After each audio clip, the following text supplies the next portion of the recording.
This incredible vocalist possessed a towering height while mastering the pure vocal strength of her tremendous vocal gift.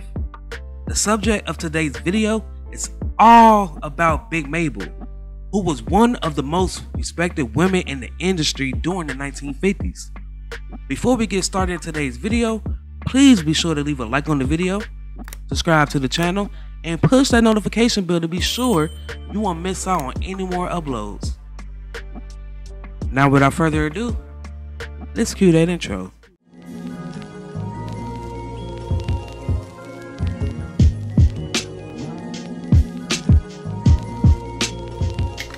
Maybelle Louise Smith was born in Jackson, Mississippi on May 1st, 1924.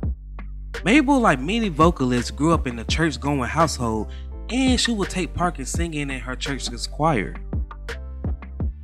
She was a gifted child who could outperform anyone you placed up against her. She would come in first place at an amateur talent show in Memphis when she was just 8 years old.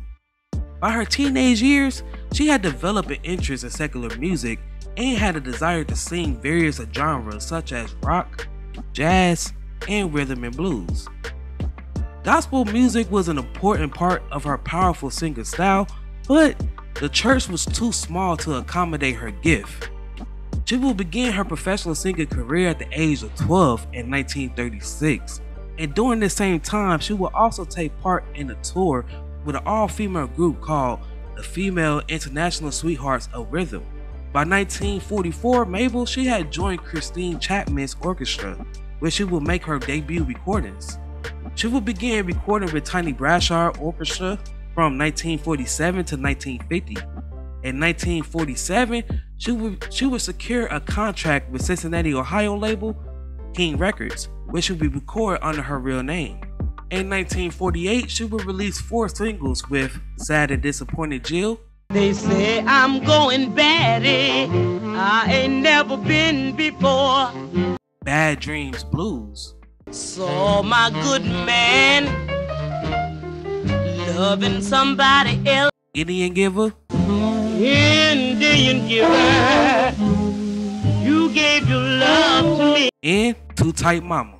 Tell me, daddy, how come you act this way?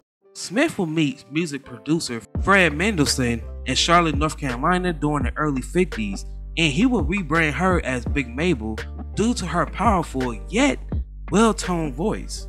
Mendelssohn, he will sign her to Columbia's subsidiary label OK Records in 1952.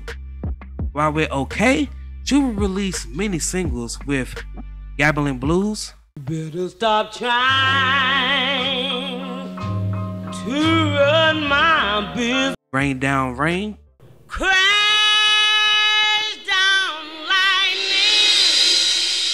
lightning. Way Back Home, I'm on my way back home. Just Want Your Love, Yes, I still love you, babe. Tell me why. Send For Me, Send for me. Send for me. Jimmy Moo, You stubborn old fool, just like an old enemy. My Country's Man, Man, I love his country man. He's big and strong with. and Maybelle's Blues. He up and left me. In 1955, she would release her well-recognized single, Whole Lotta Shaking Going On.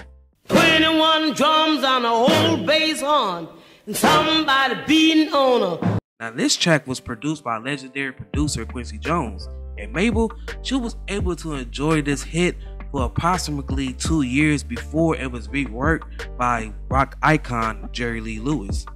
Now, unlike many white artists of this time, Lewis, he always gave credit where it was due, citing that Big Maybelle was the inspiration for him to record her song. Maybelle would secure a new contract with Savory Records in late 1955 and early 1956. During her time with Savory, she would modify her style by showcasing more of an uptown interpretations of a classier torch.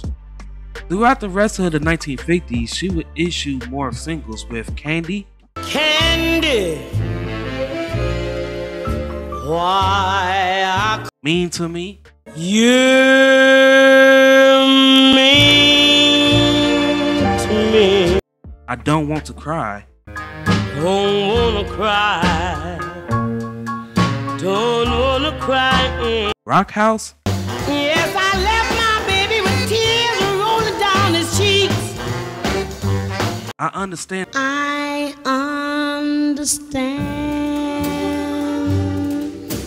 and A Good Man Is Hard to Find. A good man is hard to find. You always She would perform at the Newport Jazz Festival in 1958 alongside Mahalia Jackson and Dinah Washington. Mabel, just like many other singers and entertainers, had to end up developing a heroin addiction. As a result, her career began to suffer as she found herself recording with several labels. Her skill and her devotion to her passion had made her one of the most acclaimed female vocalists in rock and roll. Big Mabel's characteristic scream made her sound oddly vulnerable, and her live presence was even more exciting because of her profound emotional dedication to her art.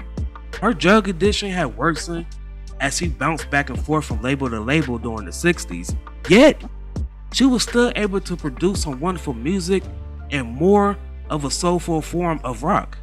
These hits was Don't Pass Me By, oh, how it hurts. and 96 Tears. Yeah. And you're always living down. Mabel's health began to deteriorate during the late 60s as a result of her having diabetes and years of drug abuse that took a toll on her body. Mabel, she would become sick during the late 70s and she would never recover. Mabel, she would sadly pass away from a diabetic coma on January 23rd, 1970 in Cleveland, Ohio at the age of 47. Big Mabel, she was survived by her only daughter Barbara Smith and her 5 grandchildren. Upon her death, she had recorded 10 albums, one of which she went back to her roots and recorded a gospel album. Her final album was released 1 year after her death in 1973. Big Mabel was a significant figure in the history of rock music. As of this recording, she has not been inducted into anyone's Hall of Fame, which is unfortunate.